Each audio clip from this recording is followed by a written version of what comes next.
네, 계속해서 노영의 뉴스 인사이다 이어가도록 하겠습니다. 매주 목요일에는요, 톡 쏘는 맛이 일품입니다. 3인 3색 시사 맛집, 이 시사맛이 있는 날입니다. 오늘도 신장식 김필승분에서 함께하겠습니다. 두 분 어서 오십시오. 네, 안녕하세요. 나는 요즘에 이분들 꿈을 꾼다니까요. 내가 왜 외간 남자들을 밤중에 꿈꾸고 있는지 좀 민망했습니다. 꿈에 왜 나타나는 거야, 김필승 변호사님은? 글쎄요, 저도 제가 내 꿈 꾼 적은 없죠, 근데. 네. 꿈을 잘 안 꿉니다 원래. 그래요? 네. 어. 퍼즐러 저는 버릇이 있어서. 버릇이? 그래서 어쨌든 꿈은 안 꾸고 푹 자고 왔어요, 오늘은? 뭐 아니요, 저기 집에 집안일이 있어갖고요. 12시 넘어서 잤어요. 네. 집안일하고 새벽에 잤습니다. 많이 못 잤어요. 무슨 뜻일까? 집안일이 있는 건 좋은데 네. 그래서 12시 넘어서 잤다? 네. 12시 넘어서 1시 넘어서 잤던 것 같아요. 부부싸움 한 건 아니고. 뭐 그런 건 아니고요. 알겠습니다. 말씀하기 곤란한가 봐요. 아, 네. 곤란하다는 거. 곤란한 거네. 곤란. 자, 그다음에 우리 신자식 교수님 어땠어요? 연휴 동안에? 연휴 동안에 좀 잘 쉬었습니다. 잘 쉬었고 이번 연휴가 앞이 길고 뒤가 짧잖아요. 그래서 일찌감치 좀 다녀 부모님께 인사만 드리고. 부모님이 또 좋아하던가요? 우리 아들이 잘 돼서 요즘에? 뭐 그렇죠, 뭐. 네, 길게 좋습니다. 못 있어서 죄송하고 마음이 서로 좀 짠하죠. 그래요? 아무래도 왜 이게 대한민국에서 제일 잘 나가는 변호사가 왜 짠해? 제일 잘 나가는 변호사입니까? 그런 거 아니에요? 아니 뭐 저 박영수나 곽상도 정도는 돼야. 그분들은 연로하시잖아요. 자, 좋아요. 이렇게 서로 간에 지금 자신이 잘 나간다는 것을 숨기고 있는 겸손한 사람들하고 같이 방송을 제가 하고 있습니다. 자, 우리 PD님, 내가 시간 쏟고, 자꾸 딴소리 하니까 오늘 할 거 많아요, 그러는데 빨리 하겠습니다. 자, 대선 앞두고 원래는 사실은 가장 이제 중심이 됐었던 것들이, 이 토론 얘기가 사실은 조금 문제이고, 그 다음에 요즘에 윤석열 후보하고 이재명 후보가 뭐라고 말하는지 이런 것들이 사실 좀 핵심이었잖아요. 근데 지금 보니까는 코로나19이기 때문에 더 그랬지만은 어쨌든 많이들 이렇게 막 썩썩 많이 모이는 것 같지는 않았었습니다. 제가 사실 저희 식구들이 어제 뷔페 갔었는데, 그러니까 설날에 뷔페를 갔었는데 이게 6명까지만 모이잖아요. 근데 식구들이 10몇 명이니까 테이블을 나눠서 룸을 나눠가지고 잡아야 되는 거예요. 근데 룸을 나눠서 잡는데, 그러니까는 쟤네들하고는 우리는 격리돼가지고 밥을 먹고 다시 집에 가서 모여서 밥을 먹어야 되는, 차를 하셔야 되는 거야. 그래서 일단 그런 걸 보니까 정치 얘기도 잘 못하겠고 좀 힘들긴 힘들더라고요. 어때요? 저희는 사실은 제가 이제 연휴 동안 거의 아무데도 안 가고요. 어르신만 딱 뵙고 왔는데 딱 가서 정치 이야기 하지 마라, 어르신이 얘기해서 정치 얘기 안 했습니다. 어르신이 정치 얘기 하지 말라고 그러니까 딱 그랬어요. 약간 나올 것 같은 분위기가 되니까 그냥 오랜만에 가서 잠깐 보고 가는데 뭐 그런 얘기 하냐고 하지 말려고 그래서 저기 대체적으로 그런 얘기 일단 집안 다르겠지만 저는 그래서 또 집안 내에서 정치적 견해가 다르신 분들이 좀 극단적으로 나뉘어가지고요. 맞아요. 네, 그래서 이제 어르신이 아예 얘기하지 말아요. 어르신이 아직 교통 정리를 잘 하시네. 예. 그 어르신은 좀 보수적이시죠, 근데? 그쵸, 아무래도 좀 그렇죠. 예. 그랬군요. 여기는 아버님하고 잘해요? 얘기가 통해요? 뭐 저희 어머니 아버지 부모님들이나 우리 저 형제들은 뭐 하여튼간에 특정 후보는 절대 안 찍는 분들이라서 그 다음에 나머지 중에서 누구를 선택할 거에 대해서는 깊이 얘기를 못 나눈. 그랬군요. 예. 하여튼 우리 집도 다 이렇게 이제 성인이 된 조카들부터 시작해갖고 그 집 식구들, 우리 집 식구 일부, 또 저 집 식구들 다 저쪽이더만. 그래서 내가 정말 힘드네 이런 생각했습니다. 자, 중요한 건 그거보다도 명절 연휴에 이제 친중 논란이 하나가 중요한 게 나왔어요. 이제 윤석열 후보가 사드를 재배치하겠다 이렇게 얘기를 하는 것 때문에 사실 저는 약간 뜬금없다 이런 생각을 좀 하긴 했거든요. 이거 사실 이 논란을 지금 끌고 나와서 시끄럽게 할 필요가 전혀 없는 거 아니었습니까? 어땠습니까? 일단 안보 문제 이런 것들을 좀 보수적인 그 지지층들을 자극하겠다는 뜻이 있었던 것 같고요. 그리고 이제 다른 얘기들도 좀 있었던, 사실 태양광 논란 이런 것들을 보면 그러니까 친중 정권이라는 그런 프레임이 있잖아요. 그러니까 중국에 대한 그런 신종 프레임을 끌어들여서 이제 특히 젊은 사람들이 반중 정서라고 할 수 있는 것들을 건드리려고 하는 게 아니었나 싶은 생각이 좀 드는데 상당히 좀 개인적으로는 마음에 안 들었죠. 이거 사실은 어떻게 보면은 이게 특정 어쨌든 그 왜 어쨌든 대통령이 되시겠다는 분이 그 중요 그 인근 국가의 중요 국가를 또 우리나라의 중요 교역국에 대해서 그런 식으로 접근하시는 거는 적절하지 않았다. 뭐 이런 생각이 좀 듭니다. 네, 그렇군요. 어떻습니까, 신 변호사님? 그러니까 무슨 대책을 가지고 하는 얘기가 아니라 우리 김 변호사님 말씀하신 대로 반중 정서를 끌어올리려고 하는 거거든요. 그러니까 이거는 뭐 조국 전 장관 사태 때도 보면 저는 뭐 그쪽 분들이 유튜버나 이런 분들이 차에다가 랩핑 해가지고 갖고 다니는 거 보면 거기 보면 중국 공산당한테 돈 받은 조국 뭐 이런 식이에요. 좋네요. 아니 진짜로 그렇게 써갖고 다녀요. 근거도 없이 그렇게 쓰는 거예요? 예, 예. 그리고 뭐 공산당한테 돈 받은 사람들이 꽤 많더라고요. 대한민국 정치인들 중에 대통령부터 그분들의 그래요? 인식 속에는. 근데 이게 무슨 근거를 가지고 하는 것도 아니고 정용진 전 신세계 부회장, 이마트 부회장이라고 해야 되지. 네. 이마트 부회장 같은 경우도 멸콩 그 인증부터 시작해서 뭐 이준석 그 대표의 태양광 뭐 중국 네. 얘기, 태양광 얘기만 하면 태양광 얘기도. 눈 뒤집힌다 뭐 이런 네. 소리 정의당이나 민주당은 그런 얘기에다가 사드 얘기는 이건 굉장히 무지한 얘기거든요. 사드는 수도권에 배치한다고 해서 수도권에 오는 미사일을 요격할 수 있는 시스템 자체가 아니에요, 기본적으로. 근데 이런 얘기 그냥 막 무책임하게 쏟아내거든요. 칠원절구 놀이에 빠져가지고 사실과 무관한 얘기를 너무 많이 하고 있어서 그 다음에 이제 그 건보료 이 부분도 네. 중국인들을 우리 조선족이나 일조 중국인들을 5천원. 겨냥한 거잖아요. 네. 혐오를 부추기는 방식으로 대선을 끌고 가는 거 정치 주도가 해서는 안 되는 일입니다. 그러니까요. 어쨌든 지난번 윤석열 후보가 중국 사람 싫어해 이런 발언도 그렇고 뭐 이준석 대표도 민주당과 정의당은 태양광만 보면 눈이 뒤집힌다 이런 얘기도 그렇고 그다음에 또 건보료 외국 특히 중국인들, 조선족들 뭐 1조 5천억 정도 막 쓰고 가는 거 우리가 해결하겠다 뭐 이런 얘기. 특히 대선 때만 이런 얘기 나와요. 사실은 또 내부적으로 살펴보면 그게 아닌데도 불구하고 사실이 아닌 얘기를 가지고 자꾸 선동을 연결시켜서 말하는 건데 자 이런 것들을 보면 너무 짜증이 많이 나잖아요. 근데 이게 과연 좋은 전략인지는 모르겠어요. 이게 먹힌다고 생각하니까 사실 이런 거 아니겠습니까? 그 말씀드린 것처럼 젊은 세대들한테 먹혀요? 젊은 세대들의 특징 중에 특히 보수적인 젊은 세대들의 특징 중에 하나가 반중 정서라고 분석들을 하거든요. 그런 것들을 건드리는 것 같은데 사실 지금 이런 얘기들이 가장 큰 문제점 중에 하나가 혐오를 조장하는 것도 그렇죠. 있지만 지금 여러 번 말씀하셨지만 사실하고 안 맞아요. 그러니까. 사실 사드 얘기 처음 나왔을 때 이분이 이제 사드는 어쨌든 고고도로 올라가는 탄도미사일을 요격하는 체제거든요. 근데 그게 서울에서 평양까지 차 타고 가면 그냥 가면 2시간 내로 가는데 사실 진짜 문제는 뭐냐면 나로는 뭐 많이 들어보셨던 장사정 포가 문제고 장사정 포에 대한 대책은 아이언돔이라는 시스템이 있단 별도의 시스템이 있단 말입니다. 그러니까 안보에 있어서 우리에게 뭐가 필요한지에 대한 이해도가 전혀 없이 사드가 전에 문제 전적이 있었고 중국이 발끈했으니까 네. 이런 이유로 갖다 붙이는 사실은 아까 말씀드린 태양광도 뭐 지금 기술적이나 이런 것들의 발전에 대한 이해가 전혀 없었던 것이고 네네. 건보료 제정에 대한 것도 사실 작년에도 그렇고 내용들이 다 공개돼 있음에도 불구하고 그런 얘기를 한 거란 말이에요. 네. 그러니까 여기에 대해서 정말 뭐 사실관계나 이런 것들이 맞게 그리고 특히 안보 문제에 대해서 제대로 이해하지 못하고 하는 얘기들이라서 네. 그런 것들이 참 많이 걱정이 되더라고요. 그러니까 사드 이야기를 잠깐 드리면 사드는 이렇게 리치가 긴 거예요. 이 정도 길이가 있어야 막을 수가 있는 거예요. 근데 이거를 수도권으로 가면은 사드를 수도권에 가 있으면 수도권에서부터 시작을 해서 더 먼 리치, 저 중국 쪽에서나 발사되는 것을 겨우 포착을 할 수 있을지 없을지인데 중국으로 가면 이 안으로 들어와 버리는 거거든요. 수도권으로 가면 사드를 수도권에 붙이면은 리치가 이 정도 돼야 막을 수 있는데 이 안으로 들어와 버리는 거예요. 그럼 이거 어떻게 막아요? 막을 수가 없어. 그리고 이건 사드는 미국 무기 체계예요. 네. 근데 한국이 직접 그걸 왜 사? 그렇죠. 이게 하나하나 따져보면 말이 하나도 안 돼요. 네. 거기다 지금 언론에서 잘 안 들어주는데 언론들 기자들도 모르나 봐. 예, 그러니까 어제 어떤 일이 있었냐면요. 어제 여기에 대해서 또 수도권에 사드를 배치하면은 부담스러우니까 평택에다 하겠다는 얘기를 또 했어요. 아이고. 그러니까 이렇게 되면은 뭐 사실 무슨 생각으로 얘기하는 건지 알 수가 없는.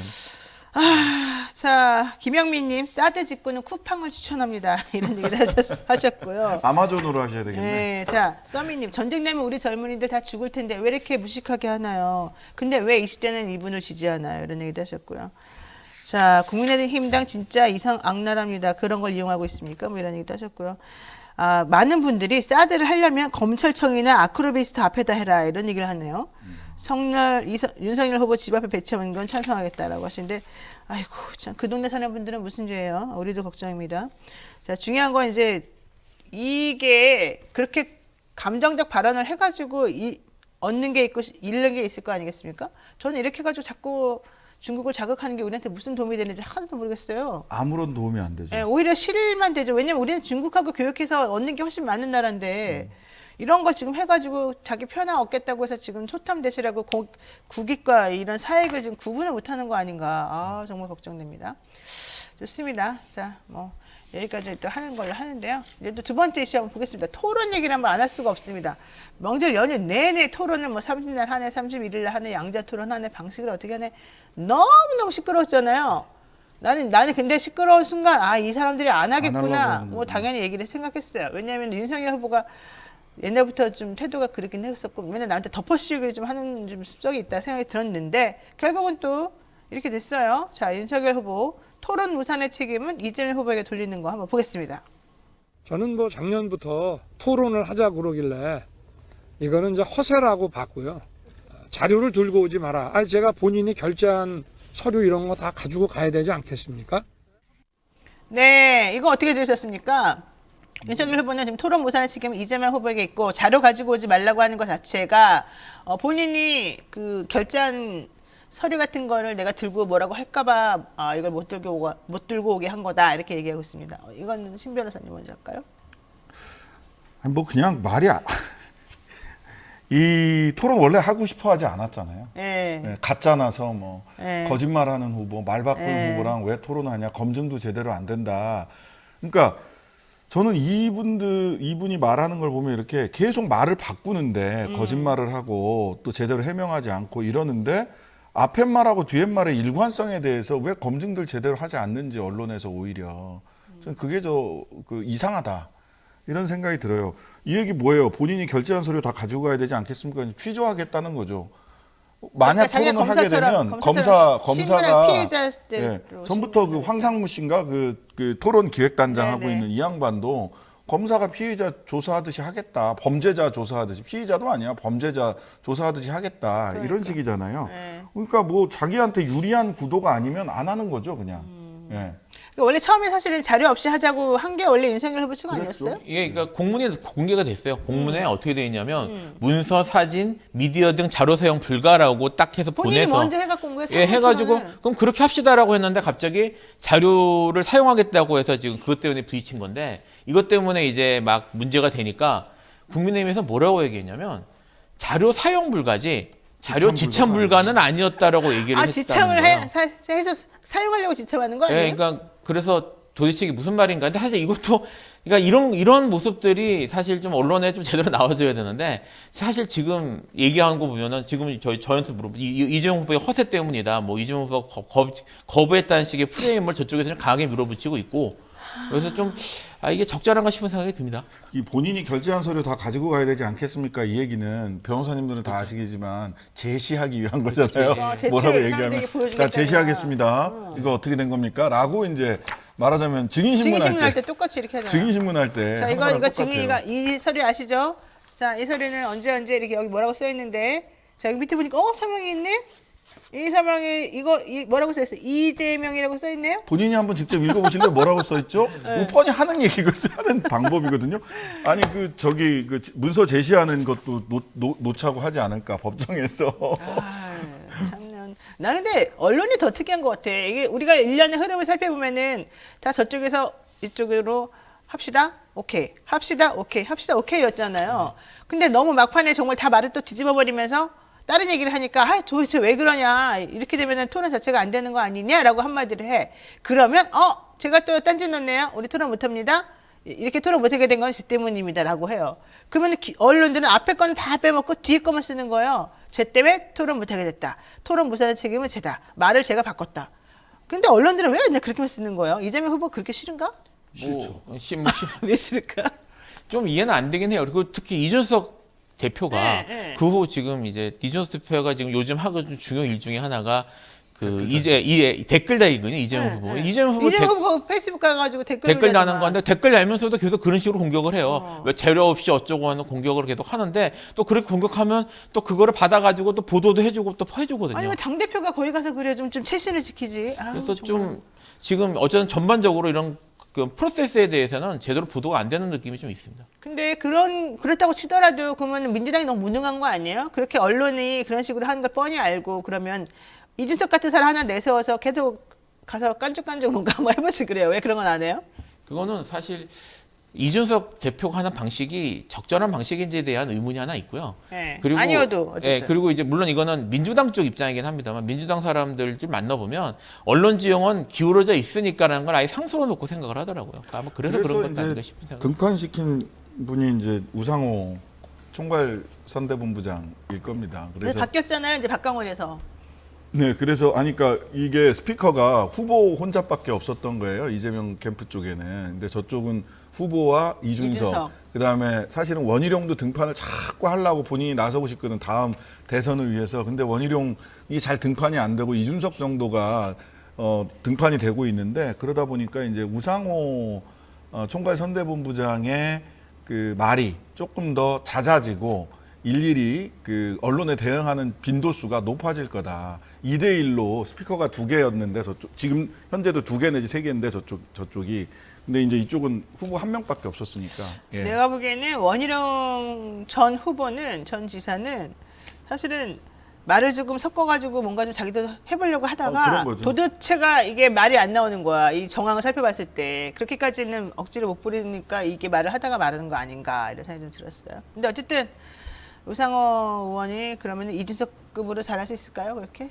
그 감각을 따라가면서? 그 다른 측면에서 얘기를 해야 될 것 같아요. 이준석 같이 하기에는 이준석만 할 수 있는 게 너무 많기 때문에 누가 우상호 대표가 AI 윤석열 밑에 가서 댓글 단다 이거 잘 상상이 안 되잖아요. 알겠습니다. 그렇게 해서 좋은 점수가 나오지도 않고. 알겠습니다. 자, 좋습니다. 자, 오늘 대선 후보 첫 사자 토론이 열리긴 열리잖아요.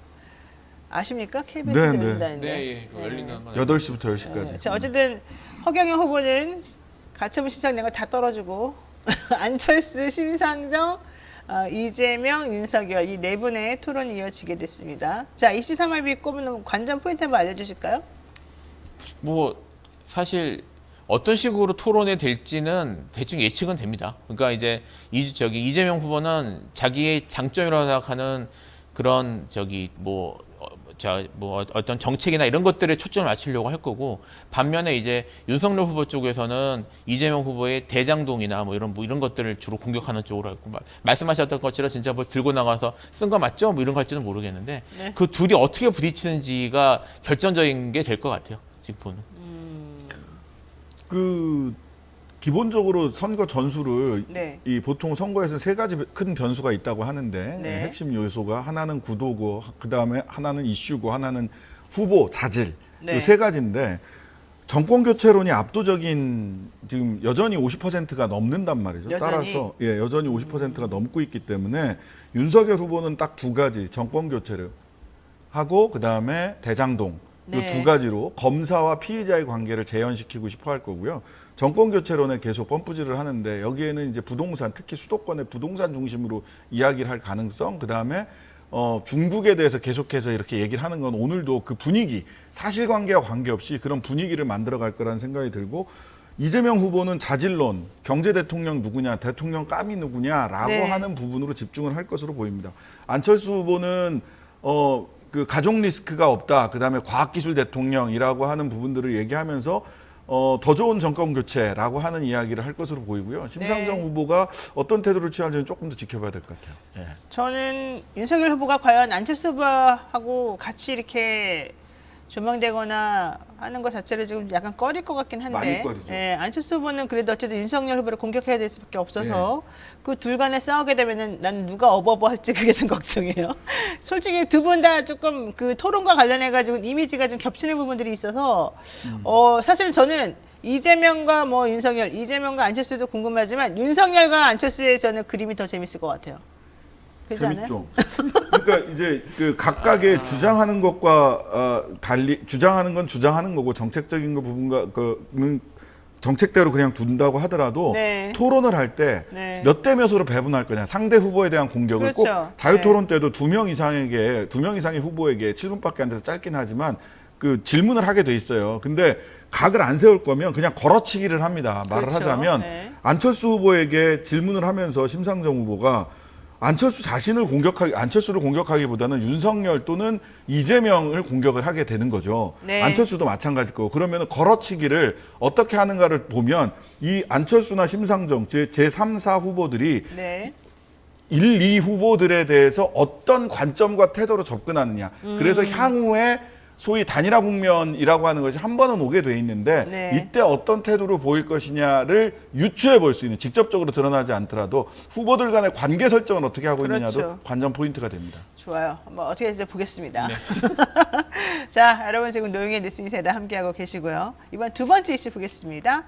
화천대유 대주주 김만배 씨가 윤석열 후보를 언급한 녹취록이 공개가 됐습니다. 정치권 공방이 새로운 국면에 접어들고 있는데 이게 원래 YTN에서 공개하기로 했다가 석연치 않은 이유로 그 보도가 무산이 되면서 열린공감TV에서 녹취록 입수해가지고 공개했습니다. 한번 보시겠습니다. 근데 이 대화 내용 중에서 이제 가장 관심이 끄는 부분이 김만배 씨가 윤석열이는 형이 가지고 있는 카드면 죽어. 그러니까 윤석열이는 내가 가지고 있는 카드면 죽어. 그러니까 결국 자신이 쥐고 있는 카드 하나로 윤석열이는 날려버릴 수 있다. 이런 얘기를 이제 정영학 씨한테 한 겁니다. 자, 그러니까 무슨 맥락에서 김만배 씨가 정영학 씨에게 저런 얘기를 했는지는 모르겠지만은 어쨌든 나와 있는 거는 김만배 씨가 정영학 회계사에게 윤석열이는 내가 가지고 있는 카드면 죽어. 그렇지만 형은 그 계통에는 나서지 않을 생각이야. 이렇게 얘기를 하면서 검찰총장이었던 그런 그 윤석열 총장에 대한 뭔가 아주 약점을 쥐고 있다는 듯이 지금 발언을 하고 있어요. 근데 저게 녹음된 게 2019년도잖아요. 2019년도. 2020년. 2020년이요? 2020년 10월 26일. 2020년 10월 26일이에요? 저 네. 녹음된 게? 네.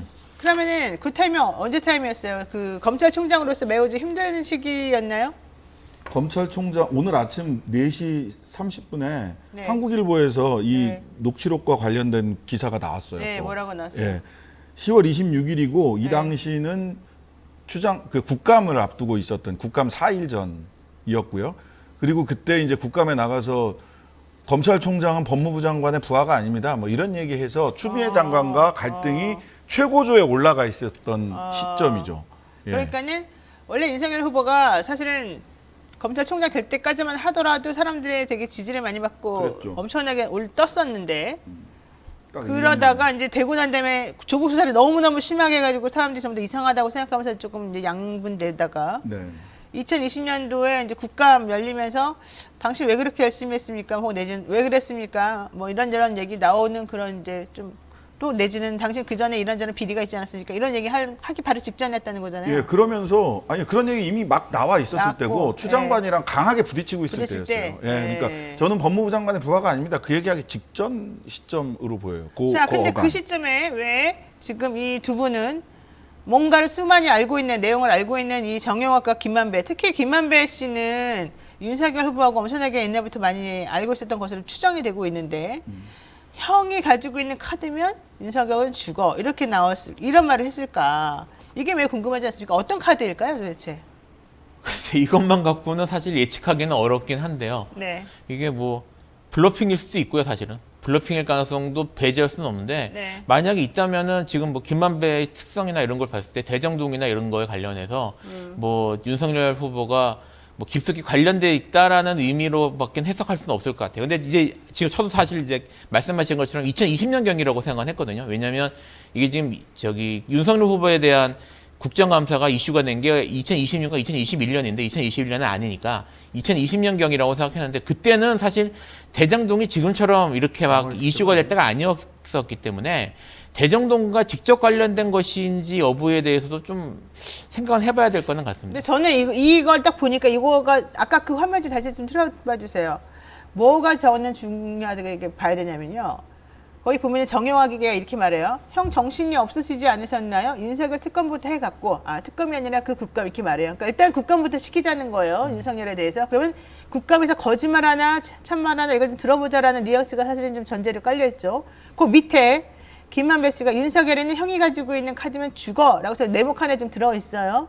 이 얘기는 사실은 엄청난 약점, 특히 국감에서 발언할 내용과 관련된 엄청난 약점, 이걸 가지고 있다고 저는 해석이 되는데 그 옆에 말이 더 중요하다고 봐요. 지금 우리는 네모 빨강색을 저렇게 쳤지만 옆에 말이 뭐라고 되어 있냐면 지금은 아니지만이란 말이에요. 지금은 아니지만. 그러니까 그 얘기는 국감 때 터뜨릴 건 아니지만 내가 윤석열이 일단 국감은 하게 해주고 그러니까 무사히 넘어가게 해주고 대신에 지금은 아니지만 적당한 때를 봐서 윤석열이를 죽일 수 있다. 죽일 수 있는 카드를 언제 쓸 수 있을지를 내가 항상 핸들링할 수 있다. 이런 취지로 지금 들린단 말이에요. 그리고 그 밑에 보면은 김만배가 그러니까 정의학은 이제 저런 말하니까 그냥 그러고 말아버리고 김만배가 형은 서초동에서 탈출하려고 그래서 못 믿고 싶으면 빠져나가 이 얘기였어요. 그러니까 서초동 엑소더스를 시작하자. 내가 지금 주변에 이 대장동 건 관련해서 서초동 사람들 지금 다 끌어모아 앉아가지고 50억씩 주겠다고 다 정리해놓고 하긴 했는데 너무 짜증난다. 이 인간들하고 관계를 빨리 끊고 싶다. 내가 사실은 나중에 문제가 생겨서 깜빵 갈 걸 대비해서 이런 것들을 해놓았으나 이 사람들하고 관계하면서 너무너무 피곤하고 싫으니까 그냥 나는 이 카드를 가지고서 다 죽여버리고 나는 사실은 연을 끊고 싶다. 난 이 해석으로 들리거든요. 어떻게 보십니까? 저는 그 사법 리스크에서 탈출하고 싶다. 근데 사법 리스크에서 탈출하는 데 있어서 그 지렛대는 윤석열이 될 수 그러니까, 있다라는 것으로 보여요. 그러니까 다른 여러 가지 카드가 있지만 나는 윤석열 카드를 사용해서 이 사법 리스크를 탈출할 거다. 근데 윤석열은 내가 약점을 갖고 있으니까 나를 사법 리스크에서 탈출시켜 줄 수밖에 없지 않겠냐. 근데 너는 그래서 못 믿겠다 싶으면 저는 이 정도로 들리는데 나는 윤석열을 통해서 탈출할 생각인데 너는 같이 탈출을 할 수 없다라고 생각이 되면 넌 다른 카드를 준비해. 그러면 너도 탈출해야 될 거 아니야. 나는 윤석열 카드를 쓸 테니까 넌 딴 카드를 써. 넌 딴 카드가 있다면 딴 카드 써. 날 못 믿으면? 날 못 믿으면 못 믿겠다 싶으면 넌 딴 카드 써서 탈출해 라고 얘기를 한 것으로 보이거든요. 그럼 그 카드는 이 정영학은 모르고 김만배만 알고 있다는 거네요? 뭐 그런 거죠. 예. 아니. 정영학도 알고 있지. 알고는 있어요? 알고는 있죠. 왜냐하면 잘 알겠습니다. 이렇게 얘기를 했는데 이게 본인은 확신을 하는 거죠, 지금. 본인은 윤석열 카드를 사용을 하면 난 이 서초동에서의 사법 리스크에서 빠져나올 수 있다. 네. 그리고 그 카드가 뭔지 정영학도 알고 있어요. 그러니까 너도 뭐 못 믿겠다 싶으면 나랑 같이 이 카드 써가지고 탈출할 수 있으면 탈출하고 이 카드에 대해서 네가 윤석열이랑 카드에 대해서 확신하지 못한다면 너는 네 카드를 사용을 해서 빠져나와. 이제 여기 대장동의 사법 리스크에서 빠져나올 때가 됐어. 라고 하는 취지로 앞뒤가 읽혀요. 저는. 뇌피셜입니다. 그렇게 읽히고. 네. 김필수 변호사님은? 저는 좀 조심스러운 부분이라 전제 추측이라 사실 말씀하신 것처럼 읽힐 만한 구석이 분명히 있는 건 사실인데 사실 좀 말을 좀 조심하는 게 좋을 것 같습니다. 이거는 조심해서 해보세요. 그래서 이게 우리는 조심해서 하고 있어요. 뭐 말씀하신 것처럼 저도 그렇게 읽힐 가능성은 좀 있어 보이고요. 누구 말이 맞다는 거예요? 그러니까 일단 나를 먼저 썼다면서니까 내 말이 맞다는 거죠? 저기 기본적으로는 뭐 이게 지금 지금 현재 문맥에서 보면은 김만배 씨가 갖고 있는 것이 화천대유, 그러니까 이제 대정동 관련된 사건인 것이로 보이기도 하는데 그렇죠. 지금 여기 낸 거 보면은 뭐 저기 국감하고 사실은 국감 당시에 아까 말씀드렸던 그것이 이슈가 되기 전의 건이거든요. 그래서 대정동과는 좀 상관없는 의외의 건일 수 있겠다는 생각은 또 들어요, 저는 사실. 근데 이제 그게 뭔지 현재는 예측하기는 어렵고 만약에 이거를 그런 식으로 정말 이것이 정말 뭐 좀 잘 밝혀지지 않은 중요한 카드를 쥐고 있다고 하면 이걸 지렛대를 삼아서 서초동 문제에서 내가 이거를 터트려서 윤석열을 곤란하게 하는 것보다 이걸로 내가 사는 게 낫겠다고 생각한 것처럼 해석되기는 하는데 이건 전적으로 추측이기 때문에 네. 조심스럽게 말하도록 하겠습니다. 엉겅퀴님 신변호사에 한 표 주겠습니다. 예, 이렇게 말했네요. 그 다음에 KKM님 그럼 나오지 마라. 시원하게 말해라. 근데 기수특공님 뭘 쫄아가지고 그러나. 이런 얘기를 근데 하셨습니다. 셋 다 같이 뛰면 안 돼요. 그럼요. 이게 다 균형을 잡아줘야 밑에서 이렇게 잡아 당기는 사람이 있어야 되고 날아가려는 사람이 있어야 되고 정리가 돼야 되는 거죠. 자, MBC는 왜 김만배 뉴스는 다루지도 않느냐. 아, 신유진 불러라 이런 사람도 있네요. 아마 부를 겁니다. 안 그래도 신유진 변호사. 좋아요. 우리 이현진 변호사 한번 불러보죠. 세게 말하는. 네. 자, 그런데요. 어쨌든 중요한 거는 그래서 윤석열 후보에 대한 어떤 약점을 가지고 있을까? 뭐 검사에 대한 약점이라는 게 부실 수사해가지고 피의자를 풀어줬다거나, 그렇죠? 덮어줬거나 돈 받거나 덮어줬거나 돈 받았거나 뇌물 먹었거나 뭐 이런 거 말고 더 있겠. 뭐 돈 아니면 받고 덮어줬거나. 아니면 뭐 인권을 유린했거나 아니면 뭐 피의자랑 무슨 관계가 있어가지고 좀 지저분한 짓 했거나 이런 거일 텐데 윤석열 후보하고는 어떤 게 더 맞을까? 근데 김만배 씨가 사실은 2011년도 부산저축은행 사건이 있었을 때부터 여기저기서 자꾸 돌아다니던 사람이란 말이에요. 그러니까는 나는 그래서 근데 2011년도에 하필이면 부산저축은행 사건 할 때 그 윤석열 후보가 봐줬던 팀이 그 1,150억이나 부산에서 그 부실하게 대출을 받았던 그 팀 조 씨에 대한 것을 네. 봐줬었잖아요. 그러니까 그 라인에 쭉 연결돼 가지고 이게 뭔가 차곡차곡 쌓여 있었을 것 같아요. 김만배 씨가 가지고 있는 카드라고 하는 것이.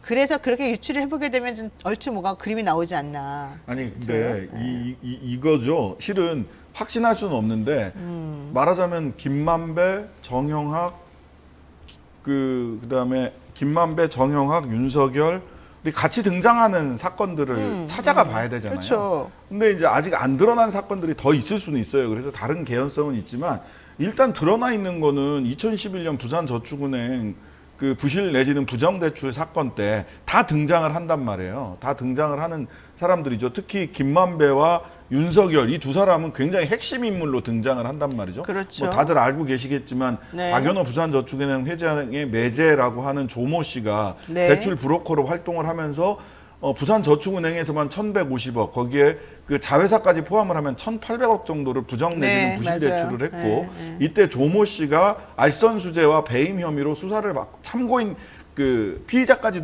안 갔다고 하는데 요 수사를 받고 있을 때 박영수 당시는 이제 고검장 막 마치고 나왔을 때 한참 몸값 높을 때 박영수 전 고검장이 김만배 씨가 그 소개를 해서 그 조모 씨의 변호인으로 붙습니다. 그런 다음에 그 당시 중수이과장 즉 그 중수이과장 수사를 전담하고 있었던 사람이 윤석열, 그 다음에 중수부장이 최재경, 50억 클럽에 등장했던 네. 최재경 이런 사람들이었는데 그 조모 씨는 그때 기소조차 안 돼요. 그러고 나서 약 4년 정도, 3, 4년 정도 뒤에 2014년, 15년 수사 때는 이 당시에 알선수재와 배임 혐의 때문에 구속되고 2년 6개월 형을 삽니다. 그렇죠. 그러니까 왜 그때 빠질 수 있었느냐. 박영수 전 고검장이 워낙 엄청난 활약을 했다. 근데 그 활약이라고 하는 것이 법리상으로만 활약하시는 것이 아니라 사실은 검찰 인맥을 동원해서 활약하지 않으셨겠느냐라는 추정을 하는 건 합리적이죠. 왜 이 부분에 대해서 보다 깊이 취재하지 않느냐. 더군다나 검찰은 이 녹취록을 이미 확보를 하고 있었는데 왜 이 왜 부분은 공개 안 수사하지 했느냐. 않았느냐. 수사 왜 안 공개하지 했느냐. 않고 왜 뭐 공개는 안 할 수도 있어. 근데 왜 수사하지 않았느냐. 한국일보는 왜 이제야 이거를 공개하느냐. 한국일보 녹취록 다 갖고 있는 것으로 보이는데 이런 의문들이 있는 거죠. 예. 아 정말 머릿속에 알고 있는 거는 많은데 그러니까. 내피셜도 되게 많은데 이걸 내가 진짜 풀어낼 수가 없네. 야 이건 힘드네요 우리가. 지금 보도 보면요. 네. 제가 이제 눈에 들어오는 게 네. 하나 있어요. 그 네. 보도 보면 당시에 이제 대검 중수부가 아까 조모 씨 이외에도 대장동 사업 관련 인터뷰에 이제 사업에서 대출받은 또 다른 사람이 있다고 해요. 네. 이강길이라는 사람, 이강길이라는 이강길이라는 사람을 대표 조사를 했는데 이 조사 방식이 네. 면담 방식이었다고 그래요. 여기 그런 말이 나옵니다. 보시면 2011년 3월경에 대검 중수부에서 면담 방식으로 조사를 면담, 받았다고. 면담. 이게 어떤 의미냐면 정식 조사가 아니란 얘기예요. 그러니까 이제 이게 조서가 안 남는 거죠. 완전 봐주기 형식이네. 그러니까 사실 대정동 관련된 수사에 있어서 또 다른 핵심 인물을 면담 형식으로 하고 그래서 물어봐서 용역비 뭐 이것 좀 물어봐서 마타고로 또 오케이 하고 했더니 더 이상 물어보자가 나왔다는 건데 네. 이게 면담이라고 하는 것이 그 편법적 수사 방식으로 쓰이거든요. 그렇죠. 왜냐하면 기본적으로 조사 근거가 남지 않습니다. 남지 않기 때문에. 근데 그 조사 근거도 남지 않고 조사했다는 흔적도 남지 않기 때문에 이거를 네. 뭐 예를 들어 뭐 딜을 한다거나 네. 협상을 한다거나 아니면은 또 어떤 경우에는 압박을 한다거나 뭐 이런 경우에 면담 방식이 쓰이거든요. 네. 그래서 이 당시에 대검 중수부의 수사 방식이 적절했는지에 대해서 좀 들여다볼 필요는 있지 않을까 싶은 생각이 들어요. 네, 좋습니다. 자, 신장식반에서 김필성 변호사와 함께 목요일 이슈서만 함께하고 있는데요. 자, 이제 마지막 주제를 한번 얘기를 해보죠. 지금 이재명 후보 부인 김혜경 씨가 이 후보가 경기지사로 재직 중일 때 경기도 공무원을 사적으로 이용하는 등 과잉 의존을 받았다, 뭐 이제 이런 지금 의혹을 받고 있지 않습니까? 그러면서 해당 공무원에게 지시를 했다고 알려진 배모 전 사무관이 어제 사과를 한 상황이 있는데요. 자, 이 얘기는 간단하게 설명을 좀 들어볼까요? 무슨 사건입니까? 이 사건 도대체? 뭐 김혜경 씨가 경기도 지사, 그러니까 김혜경 씨가 아니까 저기 이재명 후보죠. 이재명 경기도지사 시절에 네. 이제 그 자기 뭐 5급의 배모 씨라는 사람을 통해서 네. 뭐그 사람이 지시했다고 하니까요. 그 사람을 통해서 7급이라고 이러던 신부 씨에게 이런저런 그 김혜경 씨의 개인적인 사적인 일들을 시켰고 네. 거기에 더해서 뭐 이제 지금 이제 의혹 나온 것 중에 하나는 이제 법인카드도 유용한 거 아니냐라는 그런 식의 보도들이 며칠 전부터 쏟아지기 시작을 했습니다. 그래서 이것이 근데 여기에 대해서 이슈가 됐는데 처음에는 이제 민주당 쪽에서 사실 무근인 것처럼 얘기를 했는데 네. 이게 지금 그 배모 씨가 사실상 인정하는 듯한 다 자기가 시켰다. 자기가 충성하는 마음으로 시켰다는 식으로 하면서 인정하는 쪽으로 얘기가 되면서 좀 얘기가 복잡해졌죠 지금. 자, 그런데 어쨌든 김혜경 씨가 여기에 대해서, 그러니까 그 배모 씨라는 분은 어쨌든 본인이 그 7급 공무원을 아마 친분이 있어가지고 별정직으로 이 일을 하게끔 해줬나 봐요. 9개월 동안 일을 하게. 그러면서 아마 친분 관계가 있으니까 본인이 이제 알아서 과잉 충성을 했다라는 취지로 이제 해명을 했었지 않습니까? 네. 여기에 대해서 김혜경 씨가 자기는 몰랐지만 어쨌든 미안하게 됐다, 내 불찰이다 이렇게 사과는 하긴 했습니다. 자, 그러니까는 사람들이 정말 몰랐던 거냐, 이 해명이 맞냐 이걸 물어보고 있는 거예요. 어떻게 보십니까? 현재까지는 갑질, 과잉 현재까지는 5급이 7급에 대해서 갑질한 것으로 보이는데 그게 실제로 그럼 관리 책임에 대해서 김혜경 씨가 사과를 한 건데 네. 관리 책임 이외에 직접적인 지시를 했느냐라고 네. 하는 것은 조금 더 지켜봐야 될 것 같아요. 네. 예, 아직까지 거기까지는 안 나온 거죠. 현재까지는 네. 갑질. 예. 그럼 그러니까 현재까지는 그냥 갑질 정도로 끝이다? 현재까지는 그렇게 보이는데 직접적인 지시가 있었느냐는 이제 조금 더 나와봐야 되겠죠. 근데 그 갑질이라고 하는 것도 사실 원래 하면 안 되잖아요. 안 되죠. 하면 안 네. 돼요. 과잉 충성도 하면 안 되는 거고 갑질도 하면 안 돼요. 이 부분은 잘못한 게 맞아요. 그다음에 민주당 대응도 좀 부실했죠. 조금 더 사실관계 더 확인해보고 된다. 얘기를 해야 되는데 근데 허위라고 처음부터 그랬죠? 허위사실 유포다라고 하는 식으로 해서 오히려 그 7급 갑질 피해자로 보이는 이분들을 공격하는 양상으로 나왔거든요. 네, 네. 이런 거 굉장히 싫어합니다. 그렇죠. 저도 싫어요. 그런 네. 거. 자, 어쨌든 그래서 중요한 거는 정말로 이런 일이 있었는지인데 또 하나 놀랍게 얘기된 것이 바로 대리 처방 얘기가 나오는 거예요. 근데 원래 의료법상 대리 처방은 사실은 안 돼요. 안 돼요. 저도 이 대리 처방 사건을 몇 개 했는데 안 돼요. 자, 한번 이거 화면이 있는지 한번 보겠습니다. 지금 화면 보이죠? 저기 지금 SBS하고 SBS에 나온 건데 이게 지금 위에는 이게 뭐예요 지금? 음식. 만두 좀 사다 주는 건가요? 음식 사다 주는 거죠 하나는. 그다음 밑에 보면은 처방이 있어요. 처방전 대신 이제 받아서 갖다 주는 그런 거예요. 자, 이런 것들 조금, 그리고 영수증, 그다음에 이제 법인카드를 여기 지금 오늘 화면에 안 나왔습니다만은 김혜경 씨가 개인적으로 뭘 사고 개인 카드를 썼다가 나중에 그거를 취소시키고 다시 법인카드로 그 돈을 또 쓰게 만드는 그런 게 있었다. 그래서 SBS인가 KBS인가서 지금 그 화면을 보여줬는데 그 영수증이 조작이다. 왜냐하면은 왼쪽에 있는 액수하고 오른쪽 액수가 다르더라. 뭐 이런 얘기가 나왔어요. 만약에 취소하고 다시 결제했다 그러면 액수가 어쨌든 똑같아야 되는 건데 그렇게 안 돼 있어서 이 뭐 법인카드를 썼다라는 식으로 사람을 자꾸 몰려고 거짓말한 거 아니냐 이런 얘기가 나온 상황이라 지금 되게 복잡해졌습니다. 이 법인카드 사용 내용은. 자, 그렇지만 전체적으로 이런 얘기들은 지금 이 과잉 의존이었다고 인정하고 있는 배모 씨도 대리 처방은 사실은 사실이 아니다. 내가 이제 개인적으로 산후 우울증을 앓고 있었기 때문에 개인적으로 나와 관련된 것이었다. 뭐 이런 얘기를 지금 하고 있습니다. 근데 여기에 대해서 지금 국민의힘 측에서는 좀 강력하게 반발하고 있는 상황이죠. 뭐 그렇죠. 이건 지금 사실 배우자 리스크고 이제까지 배우자 리스크 때문에 국민의힘 쪽에서 많이 곤란을 겪었기 때문에 네. 사실 공격할 만한 충분한 내용이 되고 이게 지금 대리 처방이나 이 단순히 갑질이 아니라 대리 처방이나 아니면 만약 공금 유용이면 형사 문제도 될 수 있는 것이어서 네. 그쪽에서는 열심히 할 수밖에 없을 거예요 지금은. 네. 자, 이제 어쨌든 이제 김혜경 씨 그 관련된 논란은 김건희 씨 논란과 별도로 이제부터 또 시작이다 이렇게 보는 시각들이 있기 때문에 좀 자세히 봐야 되긴 할 것 같아요. 네, 이제부터 시작일 거예요. 근데 이제 이 얘기가 결과적으로는 어떻게 갈 거냐면 그러면 이건 뭐 문제가 안 되냐, 이건 더 큰 문제다, 이제 이런 얘기로 가겠죠. 김건희 씨가 말하자면 김건희 씨는 뭐 제보할 거 있으면 나한테 얘기해, 내가 한동훈한테 얘기할게. 가만히 기자들 뭐 나한테 뭐 서울의 소리 뭐 등등 네. 나한테 다 죽었어, 장용진 구속이야 뭐 이런 얘기를 했기 때문에 네. 이제 권력을 사유화하거나 네. 선출되지 않은 권력자로서 작용할 비선이 아니라 A선 실세 네. 역할을 할 거냐, 이제 이 문제와 이게 이제 사실관계가 어떻게 드러나느냐에 따라서 김건희 씨가 의전을 과하게 받은 거 아니냐, 공무원들을 자기 사생활에 활용한 게 아니냐라고 하는 게 비교될 수밖에 없어요. 그래요. 자, 그런데 또 하나 이거는 한마디만 하고 넘어가겠습니다.